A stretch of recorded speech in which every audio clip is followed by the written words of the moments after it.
Porter's 5 Forces Framework.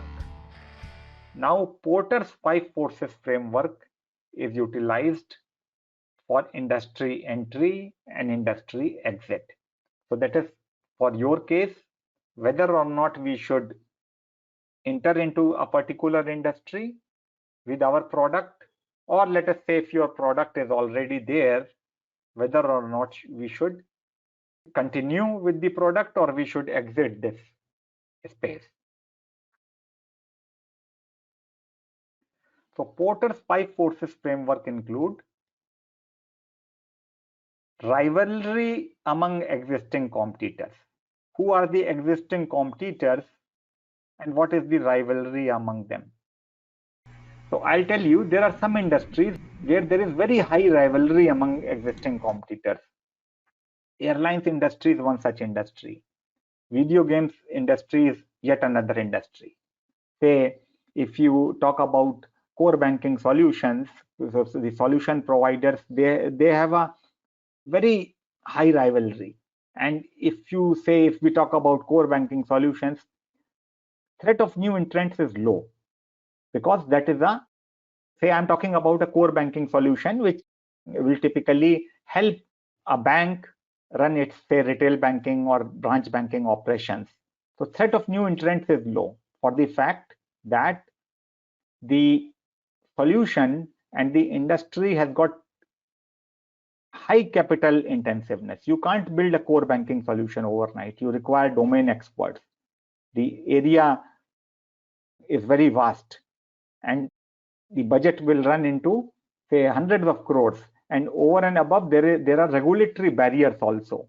Even if you build a core banking solution, your banking solution will not be purchased by a bank unless it has got some approvals by Interbank Association or by RBI. I'm talking about India. What is the bargaining power of buyers? So, do buyers have some bargaining power? That is yet another question. Can a buyer switch quickly, let's say from one product to another product? Are there some barriers to make that switch? Can a buyer just delay his decision to purchase a system? What is the threat of substitute products or services?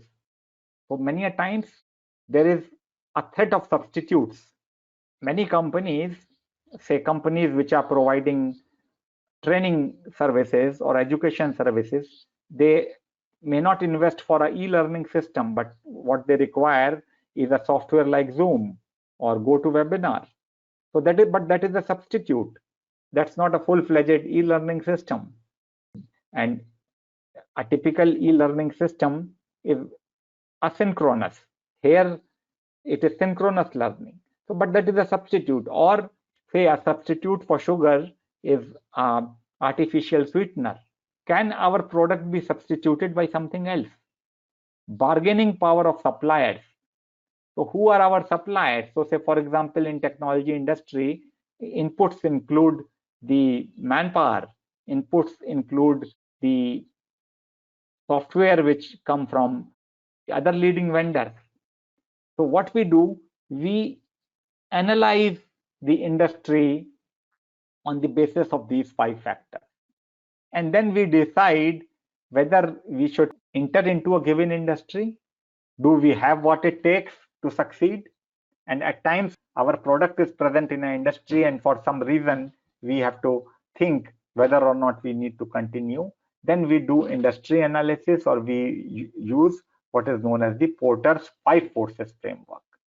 So for any decision for a new product, you can always utilize Porter's 5 Forces Framework to come up with a decision which has been analyzed on these factors, and I'm sure it will help you not only come with an informed decision, you can share your findings, or you can justify your decision also with your stakeholders.